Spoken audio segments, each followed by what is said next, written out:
So Wednesday was the start of training camp and a lot of things went down, and let's talk about it next.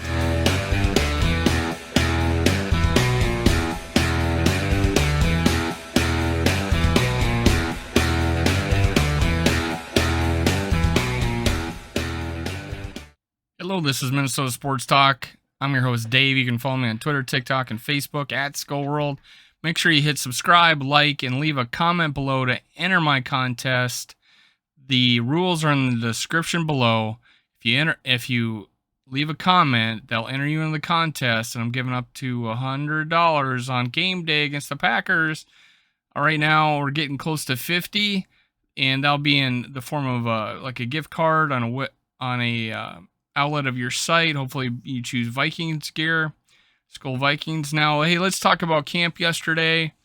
If you notice, I have Aaron Rodgers here with dressed up like Nicolas Cage, apparently. Good lighting, by the way. Really good job. And even Harrison Smith brought it up in one of his interviews. But I think we got a winner, and this is how Harrison Phillips showed up for camp. And much better. This is much better. Well, Harrison Smith was a fan favorite in the Buffalo Bills, and now I think is going to be a pretty fan favorite with the Minnesota Vikings. This is just him showing his personality. I think it's good, man. I'm going to make it the thumbnail, so you'll probably see this as the thumbnail for this video. Now, camp quotes. We got Chris Thompson. He's all over the place. He's getting everybody saying everything. A guy's got ears. He can hear for sure. Plenty of Vikings players were excited about the first day of training camp. Good to be back on the grass, said cornerback Patrick Peterson. A lot of excitement, a lot of energy out there. That's was defensive tackle Harrison Phillips. It was good to knock the rust off. Now, Hicks was out. Jordan Hicks was held out of practice today for precautionary reasons due to a non-COVID illness. So it's not an injury. He wasn't on an injury report, so he'll be back hopefully soon. And also Chris Thomason, he heard Patrick Peterson saying on Andrew Booth Jr., he looked pretty good. He moved around really well. He looks like he's healthy, so we'll see if he can continue to build on that. I like how instinctive he is. He's very quick at the line of scrimmage. He's going to be a problem pretty soon. And a lot of you probably already know that he got a pick on Kirk Cousins. Will Raggett's not the best angle, but here's the Andrew Booth Jr. interception. This is a still image. He's showing him diving. Pretty good interception on his part. Pretty poor pass on Kirk Cousins' part. He underthrew him. Andrew Booth Jr. was able to break underneath the ball. He's got great ball skills.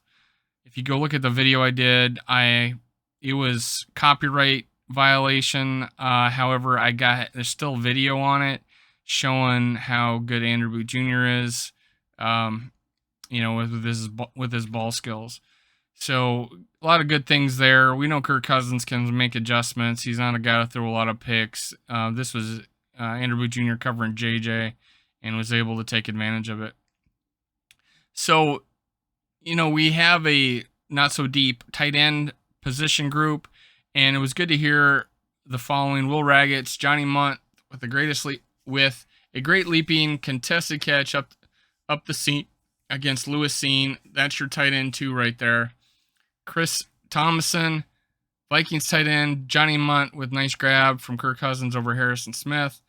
I don't know if this is the same catch because he mentioned 2 different defenders, but if it's 2 catches, that's even better.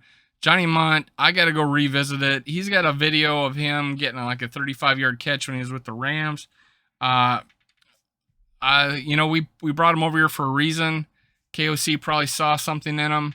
Hopefully he keeps it up, shows his worth, gets on the field. Skull Vikings, let's have people step up. This is a good sign.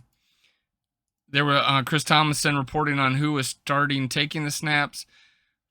Today at first team right guard was Jesse Davis over Chris Reed. Safety Cam Bynum over rookie Lewis Cine. And cornerback Cameron Dantzler over rookie and Andrew Jr., who had a diving interception of Kirk Cousins' pass. Sean Mannion and Kellen Mond split second team reps at QB. Let's break this down. Jesse Davis over Chris Reed. I think that's why we brought Jesse Davis in first. He has been a starter in this league. Chris Reed has not been a consistent starter in this league. However, it is my opinion that Chris Reed is a better player. However, I also think that is potentially could be our backup center. Might be taken over for Bradbury if he falters. I like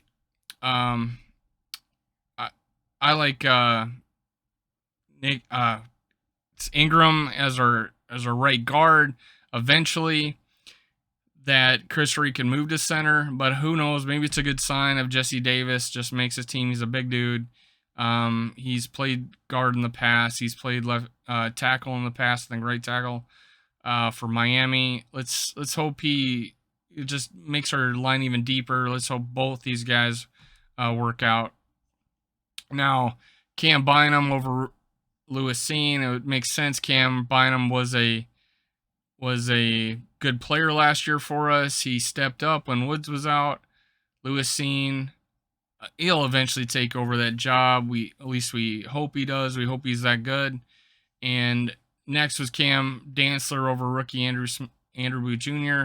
That leads me to think that they are only looking at him at outside cornerback. However, if he gets that nickel job, I want our best players out there. Someone asked me, hey, if you could say anything to KOC, what would it be? I said, play the best players that you have. Meritocracy all the way. Don't care if a guy was a higher pick or paid more money. Let's put the winningest players out on the field. Andrew Jr. had a diving catch. Obviously, we just talked about that. Sean Mannion and Kellen Mond splitting snaps. That's a good thing because I think it wasn't that case last year. Kellen Mond getting an opportunity to beat out Sean Mannion. There was some highlights. He looks like a football player this year. Let's hope he's that way. Let's hope he wins that backup job. Here's some quotes by JJ Justin Jefferson. He's eligible for a new contract next spring. He isn't sweating it. Says I'll focus on contract after the season. The main thing is reaching to that goal, but I'm not really too fond of money. I'm really just trying to get to the goal of being the best receiver. Dude, be the best receiver. Love it. Let's do it.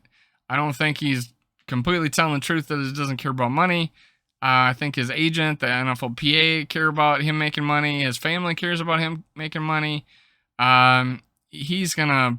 I hope he doesn't hold out, but he has a lot of leverage and he'll take advantage of it. He will get paid starting next year. Justin Jefferson, man, I hope this guy plays for us 10 plus years. Ring of Honor, Hall of Fame. He's that type of receiver, man. Best thing we've had since Randy Moss. Everybody knows it. He's gonna get paid, but he's saying all the right things right now, and I like it. Here's the stat of the day. I want to talk about this. Janik Eckhart, he's on Twitter. He puts a lot of stats out there. I like to follow him. Usage of no huddle 2021 Vikings 4.7%, 25th overall, Rams 15%, third overall. This is what we need to do. I've often said Kirk Cousins really good if he's in a hurry up offense situation. We need to not do it in desperation time. We need to do it throughout the game, put the defense on their heels, especially if they're tired. Kirk Cousins needs to come up to the line, have enough time to make a play adjustments. This is stuff we didn't do. Notice Rams are third overall, won the Super Bowl. We got the offensive coordinator from that team now. I fully suspect that this is what's going to happen this year, and I think Kirk Cousins will be at his best. I'm guessing his best year in touchdowns, best year especially in yardage. Well, he had 49-50 or something like that so something around there it was somewhere around his best yardage, like he had at Washington. But let's keep those picks down and keep it going. I like it. A lot of good things that hear about coming out of this offense. The players are talking good. There's a lot of interviews talking well about this offense. Thielen loves it. He thinks about it. Hey, this offense is going to do adjustment. We're just not going to run the ball. We're not gonna be so super pass happy like DiFilippo was. We're gonna do what it takes to win. And Thielen said that yesterday. I think so too. This is Minnesota Sports Talk. I'm your host, Dave. You can follow me on Twitter, TikTok, and Facebook, Skull World. And that is, and make sure you click subscribe, like, and comment below to enter my contest. Ring the bell so you don't miss a show. Purple Pocket Podcast. Also, we go live. We're going live almost every day now. Go over, ring their bell so you don't miss one of our live shows. We interact with every one of you. Love talking to the listeners. That's it. Skull World. See you next time.